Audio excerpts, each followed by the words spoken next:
nós somos os discentes Stephanie e Thiago. Nós viemos apresentar aqui para a matéria de cálculo numérico sobre a aplicação de integração numérica na engenharia.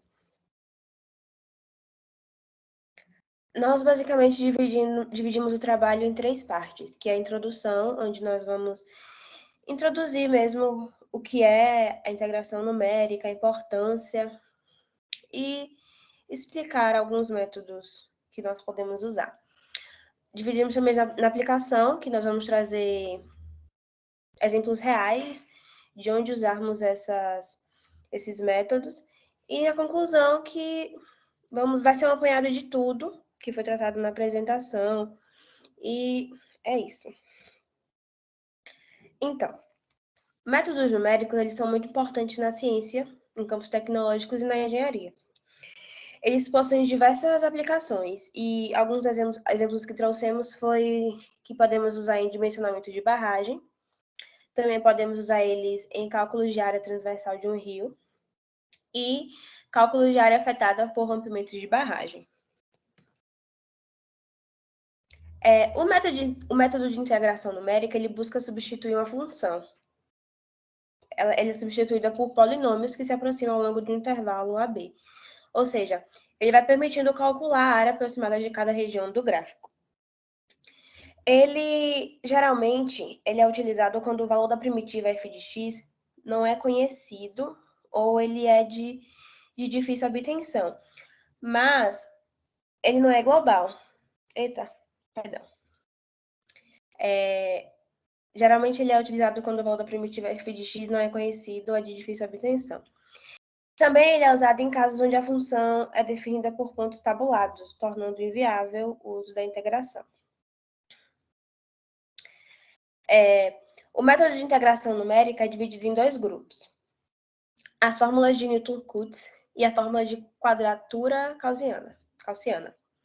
Neste trabalho, nós vamos falar mais sobre as fórmulas de Newton-Cotes, que estamos um pouco mais familiarizados. E o que são essas fórmulas de Newton-Cotes? Eles são esquemas mais comuns de integração numérica, e elas são baseadas na estratégia de substituir uma função complicada ou dados tabulados por uma função polinomial, que seja fácil de integrar, né?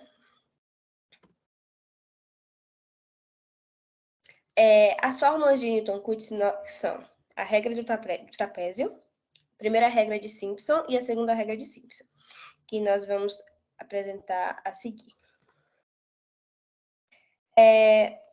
A primeira regra é a regra do trapézio simples. Ela é uma das formas de obter aproximação através de figuras poligonais. Ou seja, né, o trapézio que se baseia em 2 pontos.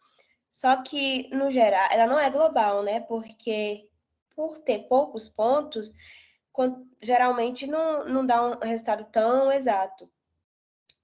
E aí, ela não é global por isso. Mas, basicamente, ela se resume em quê? Que a área é igual a H vezes T maiúsculo mais T minúsculo dividido por 2. Essa é a fórmula, onde o H ele é igual ao B menos A, como vemos na figura, que é igual ao x1 menos o x0. O que é que temos aqui, então? Que o T minúsculo ele vai ser igual ao F de B, que, como a gente também vê na tabela, ele é igual a F de x. O T maiúsculo vai ser o F de A, que é igual ao F de x0. Assim, no final, nós obtemos a fórmula como que a área é igual ao H sobre 2, que multiplica o F de x0 mais o F de x1. A regra do trapézio composta. A anterior foi a regra do trapézio simples. Como eu tinha dito, que a regra do trapézio simples usa poucos pontos, então não é tão exata, a composta é o oposto. Ela tem o maior número de pontos, e sendo assim, ela tem uma melhor aproximação no final. E ela utiliza a regra para subintervalos e depois faz o somatório. Basicamente, ela é, como o nome já diz, um pouco mais composta que a outra, porque são vários pontos. você pega basicamente a fórmula anterior e soma como se fosse de vários pontos. Por exemplo, aqui, o I é igual a H sobre 2 vezes o Y0 mais o Y1, mais o próximo ponto, que seria a mesma coisa, só que de outro ponto. H sobre 2 vezes Y1 mais Y2. E assim por diante. E nisso, o resultado vai ser dado com maior exatidão.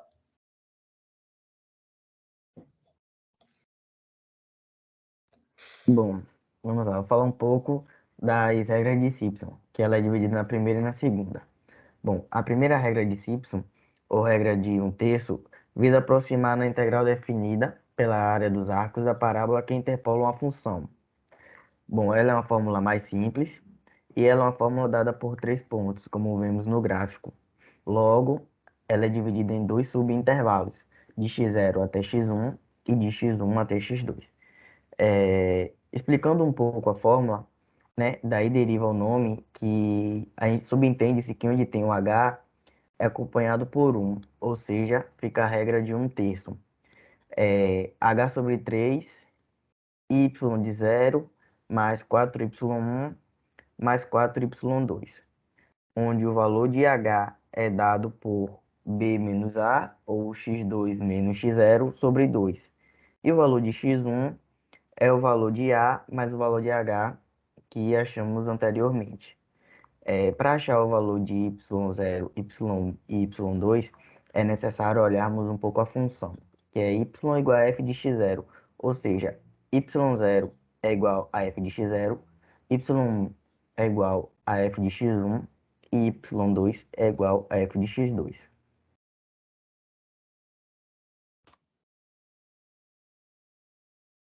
Bom, essa aí trazemos a fórmula composta da primeira regra. Ela é usada quando possuímos maiores pares de subintervalo. Como vemos na imagem, tem o par I2, o par I4, o par I6, I8, I10, I12, e assim sucessivamente seria a depender do tamanho da figura. Bom, como chegar na fórmula composta?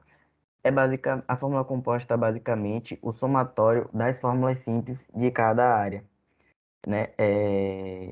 Nós colocamos o H3 em evidência, pois aparece aqui em todas as outras somas, e fica y0 mais 4y1 mais 2y2 mais 4y3, e sempre assim se repete: 4, 2, 4 e 2, 4 e 2, até chegar ao yn, a depender da quantidade de pares de subintervalos que sejam demonstrados dentro da figura.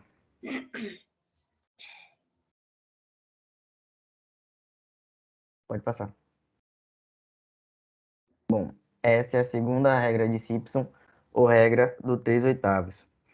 O ponto é que o motivo dela ser chamada de 3/8 é que aparece um 3 acompanhado do H ao invés de 1, como na anterior, né?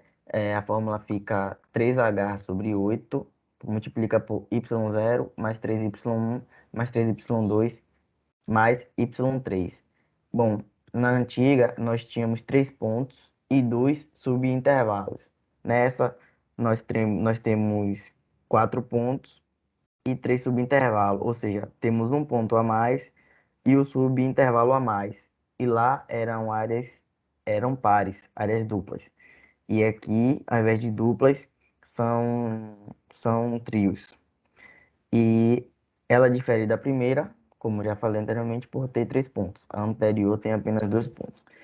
Como achamos H, o valor de H é xb menos x0 dividido por 3, que seria um exemplo ali na primeira divisão, que seria o x4 menos o x1 dividido por 3. Ou seja, nós pegamos o valor da área completa e dividimos por 3, pois é dividida em 3 subintervalos.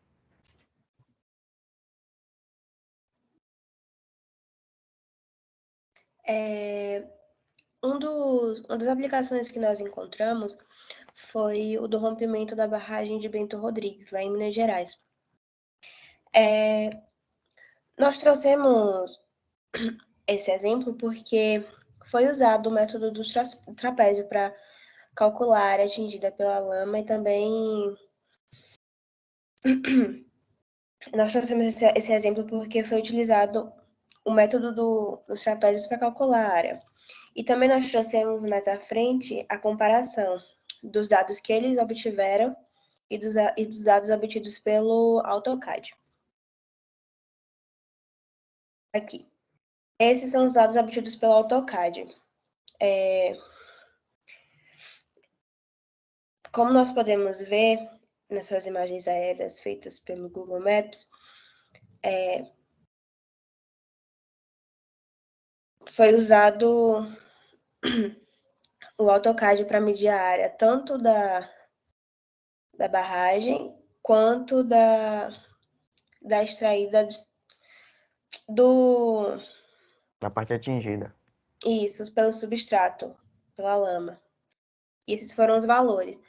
A primeira foi esse daí de cima e o de baixo aqui. E esses foram os dados obtidos pelo AutoCAD. E a seguir vai ser os obtidos por eles.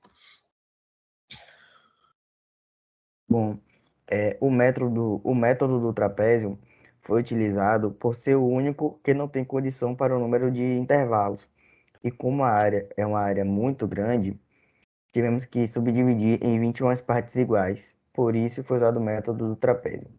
Bom, o primeiro passo foi fazer o traçado no eixo X, que pega de uma extremidade até a outra. E depois, pelo AutoCAD, foram traçados linhas em 90 graus para o eixo Y, que basicamente a medida em Y inicia no eixo X e vai até a extremidade.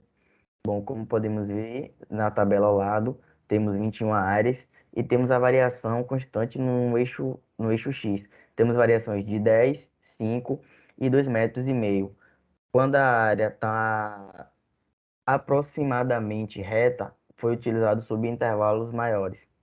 E quando ela está mais deformada, foram utilizadas medidas menores para que se tenha uma maior exatidão. E do lado, o número de intervalos no eixo Y. Pode passar.